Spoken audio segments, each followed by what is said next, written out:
M'ha arribat a les mans el mòbil més pepino de Huawei, el P40 Pro Plus, i l'he estat provant un parell de setmanes, i ara us explico què tal. I jo normalment començo els meus vídeos dient una pregunta d'escalfament, no? Plantejant la primera pregunta. Està ben dissenyat, però és que en aquest cas no ho faré, perquè estem parlant de la càmera més bèstia, més pepino del 2020 que pots trobar en el mercat de la telefonia mòbil. I això és el que farem, començarem parlant de les càmeres. Hola, què tal? Soc el Víctor Endrino. Si ets subscriptor, gràcies per tornar-hi. I si no, a què esperes? Va, comencem amb la primera pregunta. Què tal les càmeres?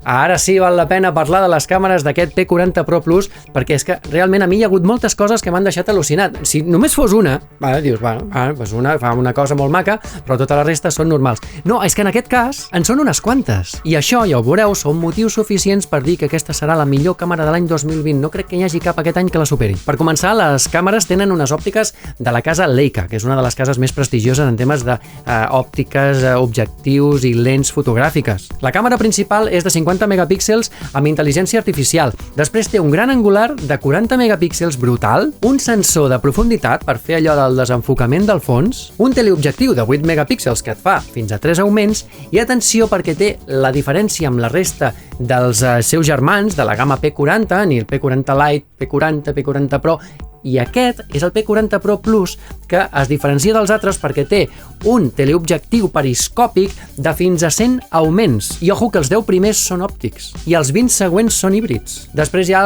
són augments digitals, que el que fa és clarament espatllar-te la imatge, però bueno, és el que hi ha. I comencem amb la primera de les funcions que m'ha agradat, que és una que ells han promocionat molt, que s'anomena el Golden Snap. Golden Snap és una mena de foto en moviment que està durant 2 segons fent una foto, agafa moltes imatges en aquests 2 segons i ella mateixa, la intel·ligència artificial, t'escull quina és la foto o les fotos que creu que són les que han sortit millor. Tu després pots escollir-les manualment, però bueno, ell ja et dona la millor foto i és aquesta amb la que et podries quedar. Però dins d'aquestes fotos en moviment també hi ha un parell més de funcions que estan molt bé, com per exemple aquesta que jo vaig anar l'altre dia a la platja, no? A l'estiuet, a fer-te la foto d'Instagram, la típica que fas una foto als peus. Hòstia, jo també vaig voler-me fer una foto dels peus per sortir a Instagram, que al final no la vaig penjar, però em va quedar molt xula. I llavors vaig fer una d'aquestes fotos en moviment, passava molta gent pel port de Tamariu i no para de passar gent, no passa res, perquè encara que passi un tio per allà, jo em vaig fer la foto del peu i li vaig donar a una de les funcions que a mi m'agraden molt, que és la de quitar transeúnte, esborrar-lo del mapa, esborrar-lo de la foto. Fixeu-vos, li dones a quitar transeúnte i plop, ja no hi és. Està bé, no? Després tenen una altra funció dins d'aquesta foto en moviment, en l'edició, que és la d'eliminar els reflexos. Quan tu estàs fent una foto a un aparador hi ha vegades que surts tu mateix reflectit en el vidre de l'aparador i això a vegades no queda bé. Doncs ells et diuen que si li dones a quitar reflejo et treu el reflex i et fa desaparèixer i només veus el que hi ha a l'altra banda del vidre. Però jo crec que no ho tenen del tot ben aconseguit i amb aquesta, per exemple, si tu et compres aquest mòbil no serà precisament per aquesta funció perquè no l'acaben d'aconseguir. Necessites unes condicions de llum, d'angle, de no sé què, molt concretes i les proves que he fet jo, la veritat és que no han estat gaire satisfactòries. El que sí que és molt satisfactori són les fotos supernítides i superben fetes i amb aquest gran angular que ho agafa tot pràcticament, que estan molt i molt bé. La veritat és que fa unes fotos brutals, no només en condicions de bona llum, sinó també en condicions de poca visibilitat i de poca llum. Fixeu-vos que aquesta càmera també té un format que és el format Noche, per fer fotos així en plan nocturn, amb molt poca llum, però és que fins i tot la càmera principal, sense aquest modo Noche, ja et fa unes fotos que sembla que et tregui llum d'allà on no hi ha llum. I és una passada, perquè no necessites anar al modo Noche perquè et faci unes fotos superclares. O sigui que molt bé, el tema modo Noche ja se'l poden carregar, no el necessitem. I una altra de les característiques estrella que té aquest mòbil és l'espectacular zoom que té, que sembla que d'un lloc on no pot ser que es vegi alguna cosa, doncs sí, al final s'acaba veient, i una cosa que està molt llunyana, la pots apropar molt i molt. I el que dic, fins a 10 augments és un augment òptic, sense pèrdua de qualitat. A partir del 10 i fins al 20 és un zoom híbrid, no? Que barreja intel·ligència artificial amb aquell acostament òptic. I després, a partir del 30, si no m'equivoco, ja és carregar-te la foto. Però bé, amb el processat de la seva intel·ligència artificial ho millora una mica i, per tant, pots anar acostant i segons el que estiguis fent es veurà una foto super a prop i molt ben feta. I parlant del vídeo, el vídeo que fa és molt estable perquè no és només òptic el zoom, sinó que també l'estabilització també és òptica. Els vídeos sembla que els estiguis gravant amb un estabilitzador de mà i en realitat el que fas és portar el mòbil així. Està molt aconseguida l'estabilització, n'estic molt content, però també estic molt content dels timelapse que fa, perquè fa uns timelapses brutal. L'altre dia vaig anar un cap de setmana a la Cerdanya, davant meu tenia un hotel que hi ha en un poblet que es diu Prullans i allà hi havia uns núvols que passaven davant de la lluna i em va semblar xulíssim poder fer un timelapse i fixeu-vos quin timelapse més guapo em va sortir, amb quina claredat, amb quina il·luminació més bona, que ja els agradaria a molts telèfons i a moltes càmeres fer uns timelapse d'aquesta qualitat. I si això ja us ha semblat espectacular, espereu-vos perquè la càmera lenta vaig haver de buscar a Google que no es tractés d'un error,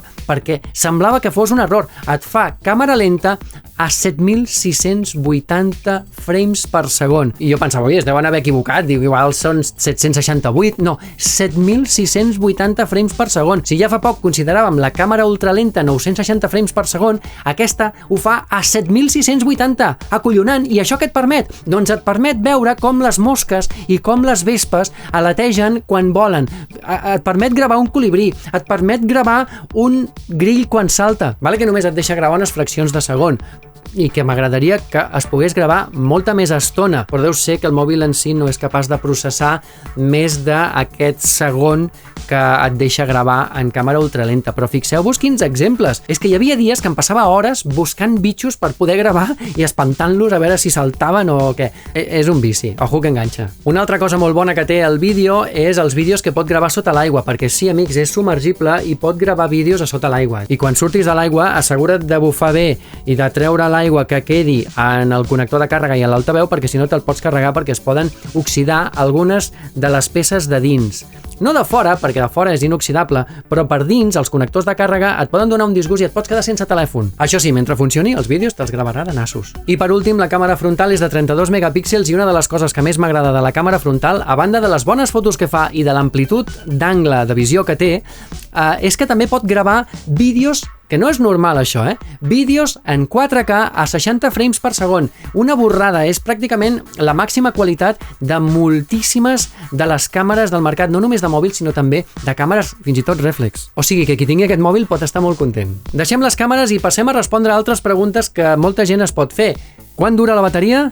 A veure, la bateria et dura, fent un ús normal del mòbil, un dia i part del matí següent.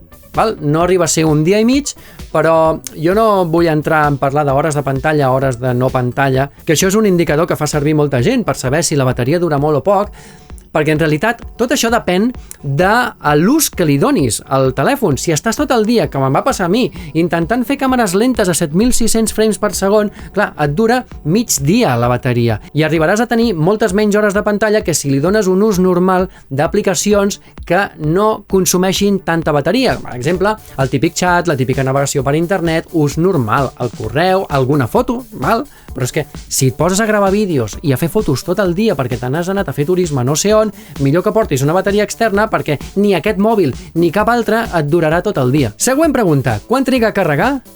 Doncs mira, aquest telèfon també diu que té una càrrega ràpida, que té un carregador de 40 watts, que està molt bé, té una bateria de 4.200 mAh, però a veure, per mi càrrega ràpida seria 30 o 40 minuts i que el tinguessis al 100%. Però en aquest cas triga a carregar aproximadament hora i quart, hora i 20 en la seva màxima velocitat de càrrega. Per tant, càrrega ràpida? Bueno, d'aquella manera. Següent pregunta, té càrrega inalàmbrica? Sí, té càrrega inalàmbrica i no només té càrrega inalàmbrica, sinó que té càrrega inalàmbrica inversa, com tenen alguns Samsung. Però en aquest cas, pràcticament és una funció oculta que té, perquè no t'ho diu enlloc, no té cap accés ràpid d'activar, sinó que aquí has d'anar als ajustaments, a la configuració i a bateria activar suministro de alimentació inalàmbrico, que això és carregar els altres dispositius que admeten càrrega inalàmbrica, posant-lo així, i aquí és com si fos un carregador inalàmbric.